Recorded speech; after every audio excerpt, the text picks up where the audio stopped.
kenapa Donald Trump semasa dia nak naikkan tarif, dia selitkan bahawa China pun dah stop beli kapal terbang dari US. Antara sebab, I'll tell you guys, this will blow your mind. Boeing adalah antara syarikat yang terbesar di dunia yang buat kapal terbang. Itu nombor satu. Nombor dua, dari segi pekerja, Boeing ada 150,000 pekerja yang kerja di dalam Boeing. Itu dalam kilang Boeing.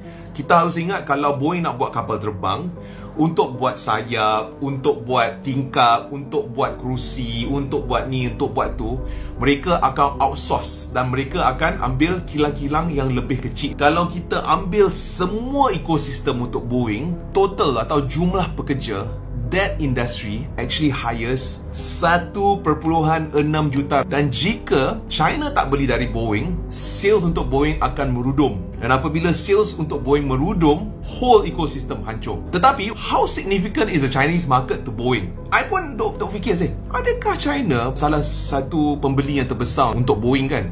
So happen, China memang pembeli kapal terbang yang terbesar di dunia. And honestly, I macam tak percaya tau. I was like, betul ke? Macam tak logik kan? And honestly, kalau you tengok the tourists, which country actually travels all around the world? Kalau kita pergi Eropah, kalau kita pergi Switzerland, kalau kita pergi Italy, you'll see these tourists. Kalau kita pergi merata-rata, you'll see the same tourists. Dari mana diorang datang? Kebanyakan tourist ini datang dari China.